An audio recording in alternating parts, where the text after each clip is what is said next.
But before we go to lunch, we wanted to, we're going to do one more session, which is a policy pitch. So what you've heard this morning are catalytic fireside chats, the idea being to invite us to think big and to consider opportunities where we might do some agenda setting.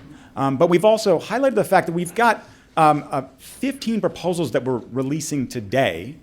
These are from experts, issue experts who sometimes have deep expertise in public policy. Sometimes they're relatively new to the policymaking process. They actually represent quite a diverse set of expertise, but they've done the hard work.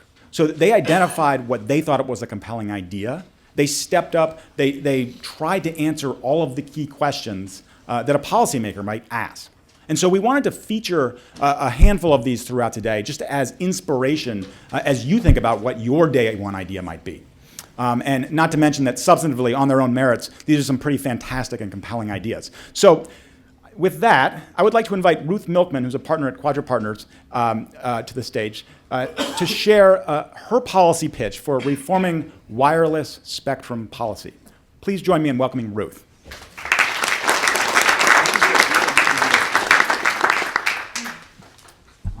I might do it here.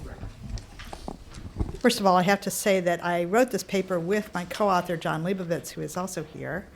And so all the ideas that you don't like, those are John's, and the ideas you like, those are mine. So one reason the Day One project, I think, is so interesting is that every administration is interested in technology. And one of the first things they ask when they come in is, where does government touch technology?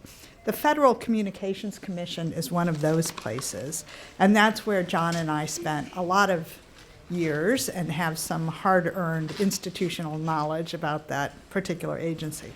But specifically, what we wanted to talk about was spectrum policy, because the Federal Communications Commission manages radio spectrum use for everyone except for federal government users. And historically, spectrum policy has been a huge driver of both innovation and economic growth, as well as being critical to public safety and some of the other public goods you can think about. So often people who are interested in spectrum policy focus on what to do. What's the best policy to promote 5G, for example? We've heard 5G mentioned a couple times today already.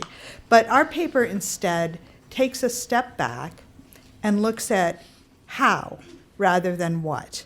How can we promote productive use of radio spectrum? And the preceding fireside chat, I think, was a great setup for this, because one of the things we really did was focus on institutions. So I'm guessing that each of you has a smartphone on you, and that smartphone has wireless frequencies, multiple wireless frequencies that allow you to communicate by voice, to surf the internet, to get your email. It has GPS, it has Wi-Fi, and all of those services rely on spectrum, which is why the radio spectrum is one of the key resources, public resources, for the 21st century. The challenge is that much of spectrum regulation is still conducted in a traditional command and control way, and that limits future opportunities both for commercial use and for federal use. So we focused on a few changes that would support the development of spectrum policy in a flexible and principled way, allowing for adaptation to meet future needs and the kind of innovation from startups as well as established companies that Zach was talking about. So, as I said, John Leibovitz and I spent collectively decades at the FCC, which gives us some hard-earned insights into the government institutions that manage spectrum policy. And we have a specific set of proposals based in that experience. So first, in the interest of reforming spectrum governance and administration, we proposed consolidating spectrum management at the FCC into a single bureau, which it's now spread out over multiple bureaus. And we believe that would improve decision-making on allocation across different spectrum users.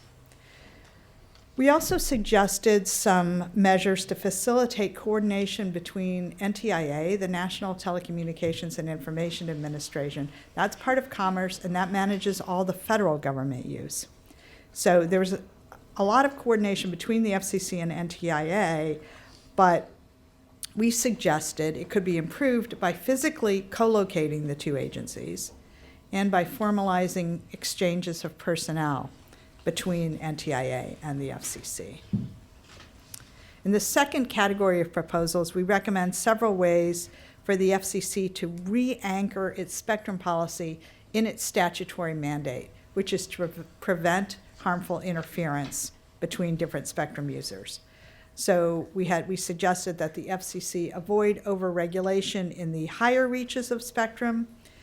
We encourage the FCC to look for ways to achieve protection from harmful interference without excluding all others from the band. And we suggest that the FCC revisit and then revise performance requirements for licensees, which is basically a way of freeing up resources both at the licensees and at the FCC. Third, because the core mandate of the FCC is to promote the public interest, we recommend that a portion of revenues generated by spectrum auctions be set aside to address persistent public policy problems related to the FCC's jurisdiction. So this could be public safety or a list of other topics. And finally, implementing these recommendations will require consensus building, explaining to non-experts why spectrum policy is important, and recognition of the need to make changes attractive to incumbent spectrum users. And so as an initial step, and this might be the most important recommendation in our paper, we suggest getting personnel with spectrum policy expertise into the Office of Science and Technology Policy and or the National Economic Council, preferably both, and that those personnel be tasked with acting as conveners, liaisons, and coordinators. Thank you.